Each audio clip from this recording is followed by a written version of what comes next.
하겠습니다. 요한계시록 22장 1절에서 11절입니다. 요한계시록 22장 1절에서 11절, 1절, 2절 읽고 시작하도록 하겠습니다. 또 그가 수정같이 맑은 생명수 강을 내게 보이시니 하나님과 및 어린 양의 보좌로부터 나와서 2절 읽겠습니다. 시작. 길 가운데로 흐르더라. 강 좌우에 생명나무가 있어 12가지 열매를 맺되 달마다 그 열매를 맺고 그 나무 잎사귀들은 만국을 치료하기 위하여 있더라. 아멘. 지금 네 번째 환상이 진행되고 있습니다.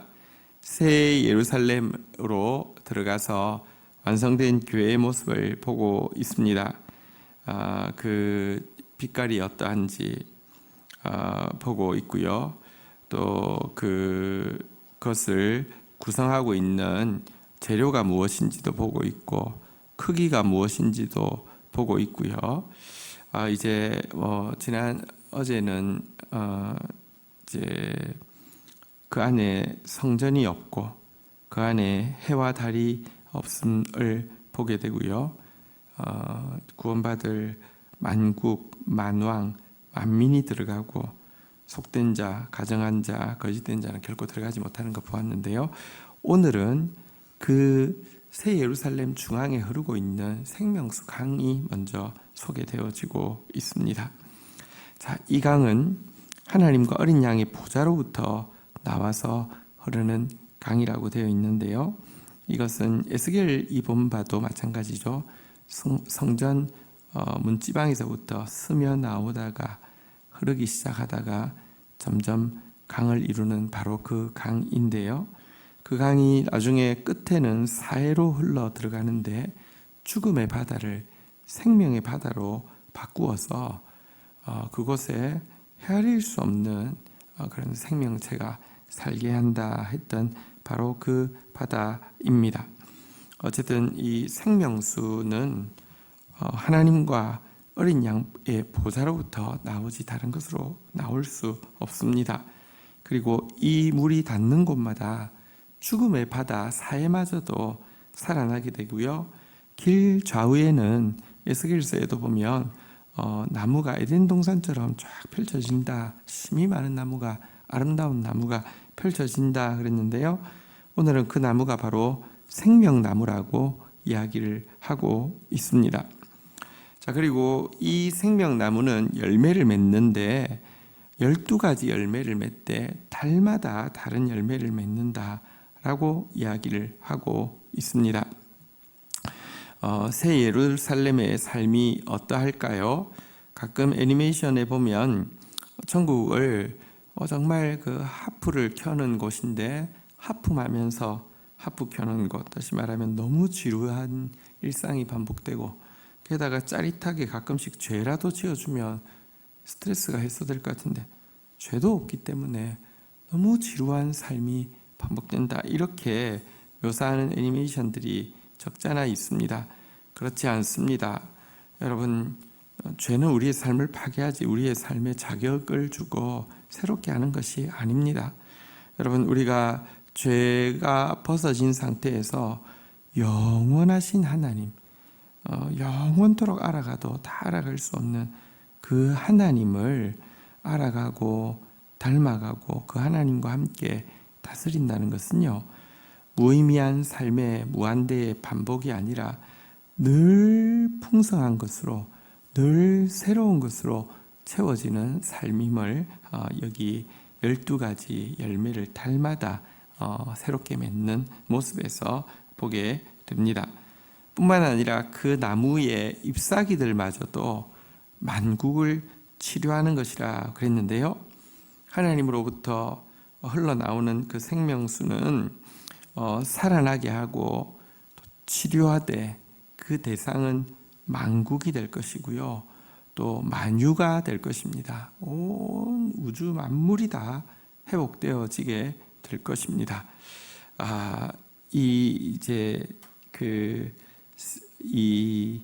새 예루살렘의 이 생명수로 말미암아 3절, 4절 보도록 하겠습니다. 다시 저주가 없으며 하나님과 그 어린 양의 보좌가 그 가운데 있으리니 그의 종들이 그를 섬기며. 4절 읽도록 하겠습니다. 시작. 그의 얼굴을 볼 터이요 그의 이름도 그들의 이마에 있으리라.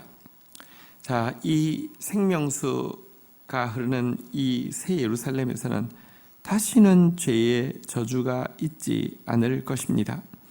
그리고 이들은 이 하나님의 보좌가, 어린 양의 보좌가 그 가운데 계시기 때문에 이들은 한번 따라하겠습니다. 그의 종들이 그를 섬기며 이제 영원토록 하나님을 섬기게 될 것입니다. 어린 양을 섬기게 될 것입니다. 천국은 내 마음대로 하는 것이 아니라 영원토록 하나님을 섬기고 예수 그리스도를 섬기는 곳이 됩니다. 여러분, 이단의 교리와 기독교의 교리의 결정적인 차이는 뭐냐고 하면 이제 마지막 날이 되면 이단에서의 가장 중요한 가르침 중에 하나가 신인 합일설입니다. 하나님과 인간이 하나가 돼서 인간이 하나님이 된다는 것입니다. 워낙에 사단은 처음부터 네가 하나님 되리라 그랬잖아요, 그죠? 이것으로 그 선악과를 먹게 하고 타락하게 하고 심판받게 했는데요.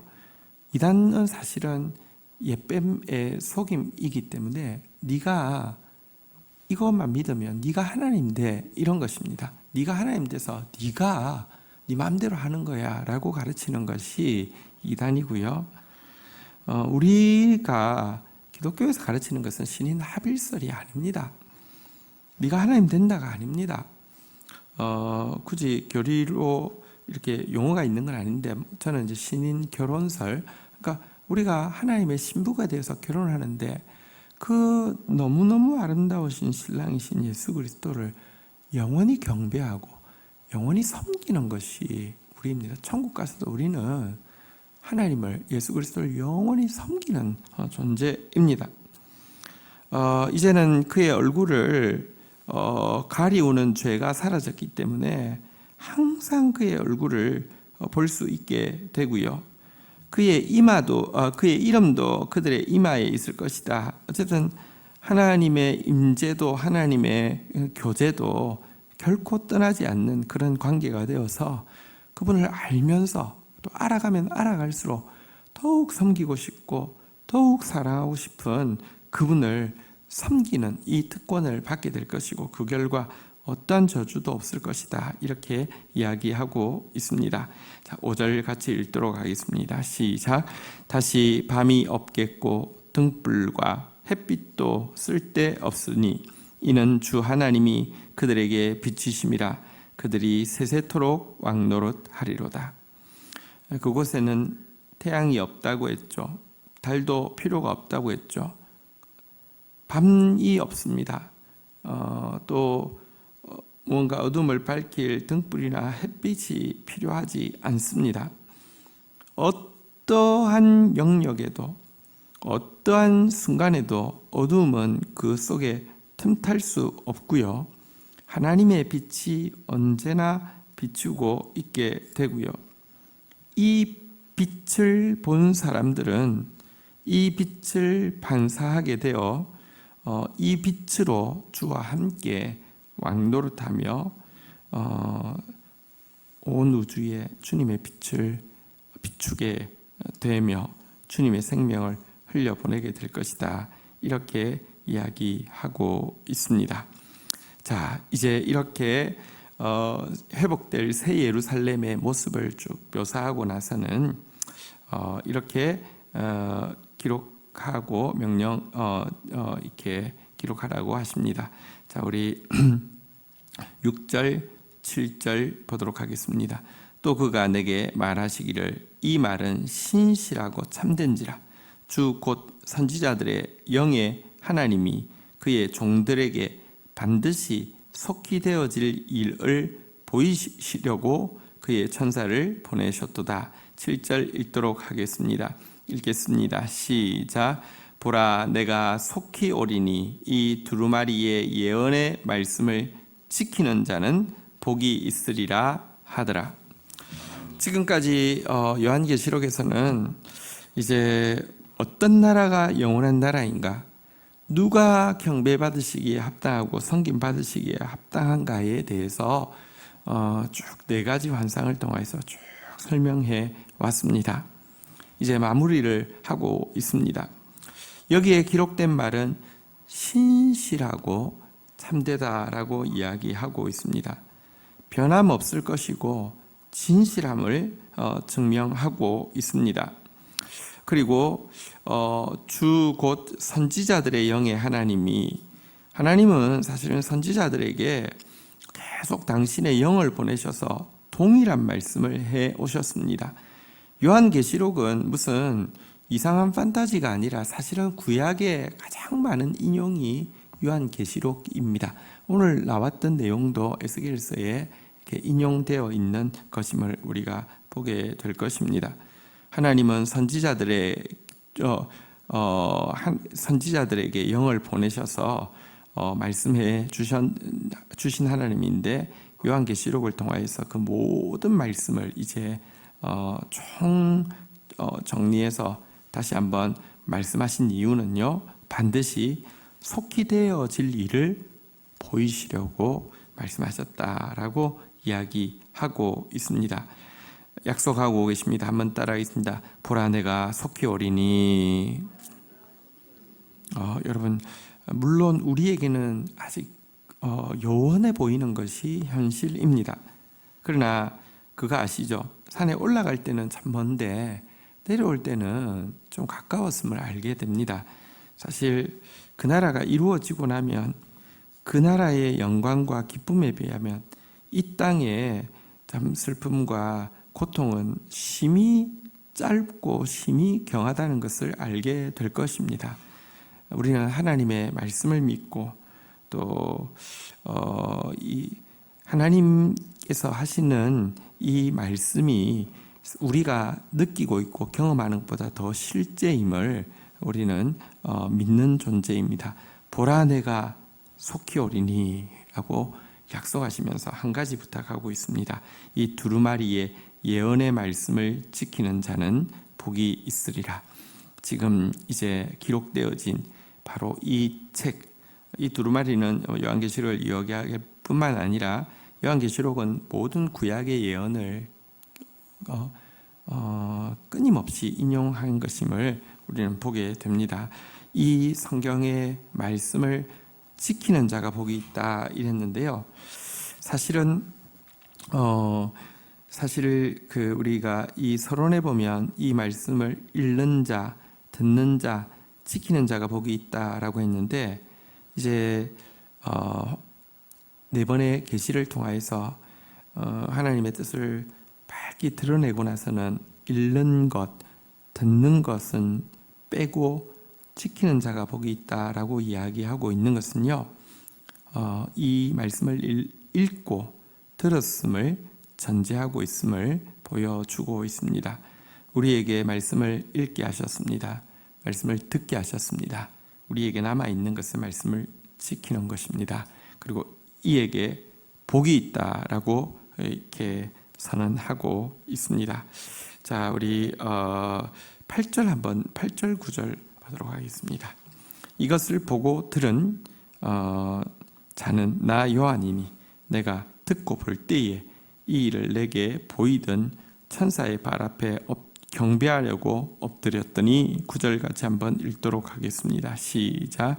그가 내게 말하기를 나는 너와 내 형제 선지자들과 또 이 두루마리의 말을 지키는 자들과 함께 된 종이니 그리하지 말고 하나님께 경배하라 하더라.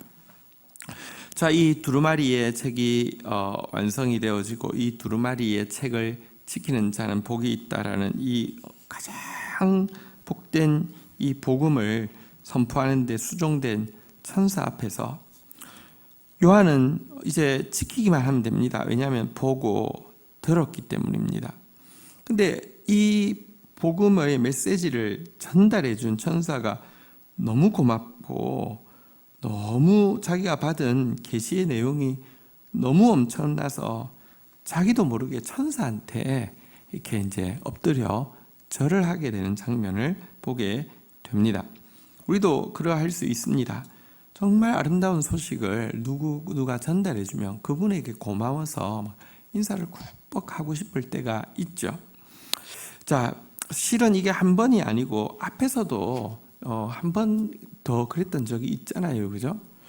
이 사실은 이 계시의 내용이 얼마나 엄청난 축복인지를 잘 보여주는 것이기도 하고요. 또 한 가지로는 요한이 만약에 스스로 이런 공상을 해가지고 쓴 책이라고 하면 자기가 만든 공상인데 천사한테 그것도 2번이나 엎드려 절하는 실수를 범하지는 않겠죠.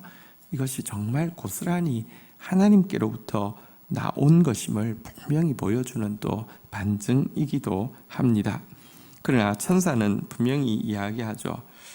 자신은 너 바로 요한 그리고 너의 형제 선지자들 그리고 뿐만 아니라 천사도 아니고 요한도 아니고 선지자들도 아니지만 이 두루마리의 말씀을 지키는 모든 자들과